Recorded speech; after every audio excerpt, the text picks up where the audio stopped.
It's wild that Pokémon Unite is getting shut down in these countries. Take a look at this. Pokémon Unite to shut down in Belgium and the Netherlands on November 30th. Huh? And the worst part about all of this is you're not even getting your money back. You might as well have burned your money. It wouldn't have made a difference. So they would rather take the game down than comply. Why are you like this? That is insane, but not surprising, to be honest. There are people who have had their lives ruined over gacha mechanics, and how they get their claws into you is they either give you a guaranteed rare item or loot, character or whatever, on the first pull, but all of your pulls afterwards are normal drop rates. However, they usually implement a mercy rule to keep you from getting too frustrated with the game, and subsequently quitting the game forever. But that's the problem right there. You've basically been turned into an addict trying to get their latest fix. And in my opinion, those aren't even the most predatory microtransaction. The most predatory one, in my opinion, is buy this for a cheap price, but it expires in X amount of time. So now you feel the pressure, like, oh no, I gotta buy this now. It's only $1, it's only $2, who cares? And what's even more horrifying about this is that there are people that are being taken advantage of, will know they're being taken advantage of, but they'll still defend these practices. They are the embodiment of leave the $1 million company alone meme. And the fact that they can just Thanos snap this game out of these countries brings up another concern of mine. That meme of you will own nothing and be happy is starting to feel less like a meme and more of a grim reality coming. So what happens when Pokemon Unite reaches a point where it's no longer making enough money to justify supporting it? Will you just lose access to everything you bought like Belgium and the Netherlands? Or will the company create a functional offline version of this game? Probably not. And see, it's stuff like this that makes me 100% support the Stops Killing Games initiative. And I have seen people defending the $1 million company. And if you're one of those people, can you come a little closer to the screen? Perfect. Shut your But on a serious note, what do you get from defending the $1 million company? You're getting screwed and they're not even offering you dinner afterwards, not even a cigarette. You can't just design this addicting game, implement dark patterns, use predatory practices, and then shut the game down when it's no longer making the money you want it to make. You're practically pumping and dumping me at that point. And keep in mind, they made millions off of this game in these countries. And you know there were a couple of whales in this game. Every mobile game has whales. And even if it's just something as simple as cosmetics, whales are gonna whale. How do you think they're feeling right now? Probably pretty damn salty. And another concern I have is, what if other countries start rolling out anti-gacha and anti-loot box law, which would be pretty based. Based? Based? Hello? I'm an American and we need laws like this in America. No, scratch that.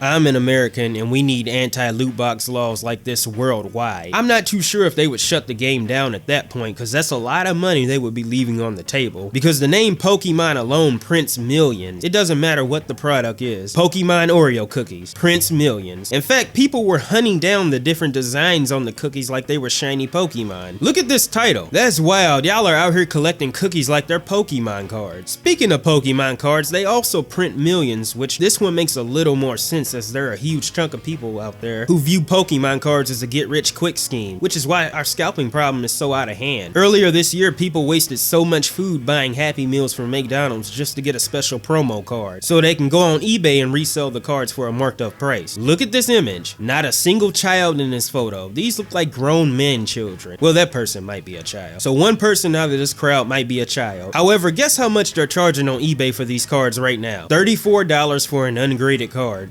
I don't know how much a Happy Meal is in Japan, but I would bet money it doesn't cost $34. Wait, why is this one $149? Oh, it's a Beckett 10. That explains why.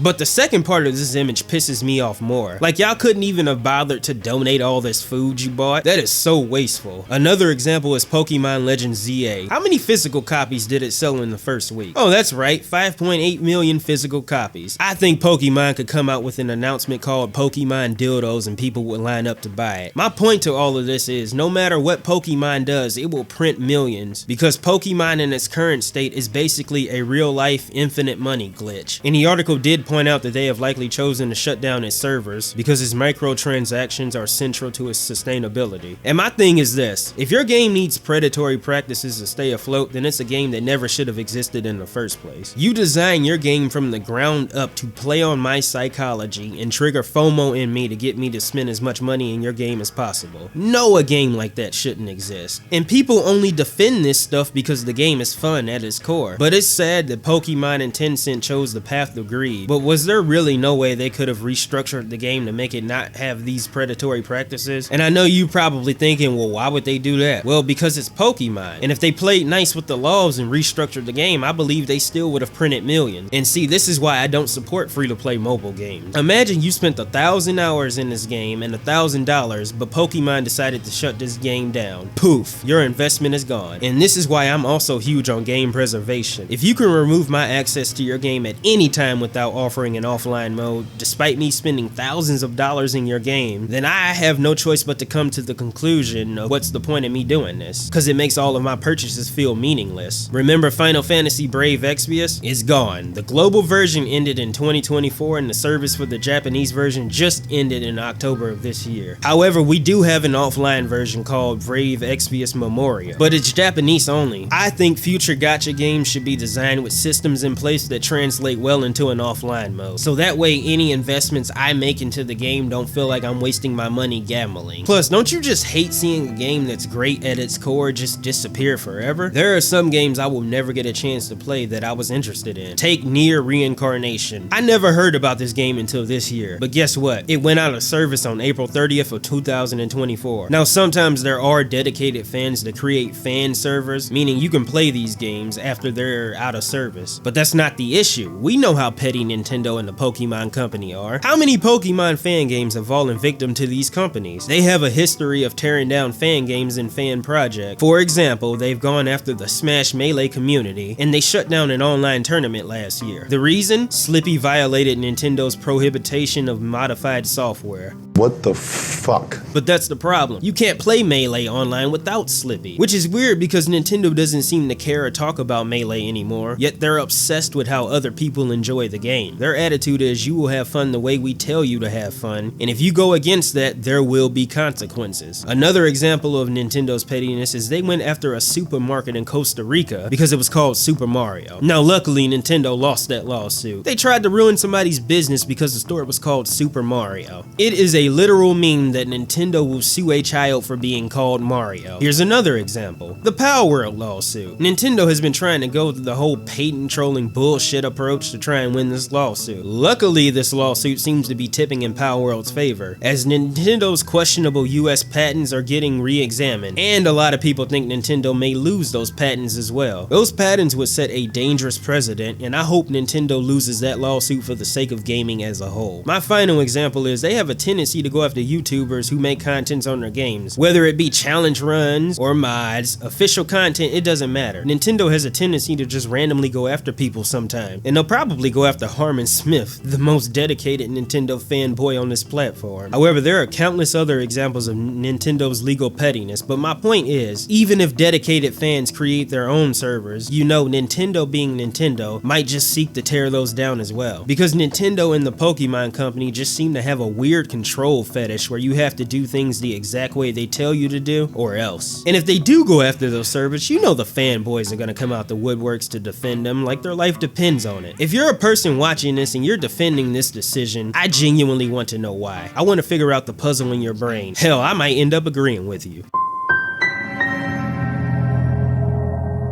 But hey, if you enjoyed the video and you want more content like this, I would appreciate it so much if you would subscribe. Also, please consider dropping a like. It really helps the video and the channel out. If you made it this far, you're the best. I appreciate you so much, and I'll catch you next time.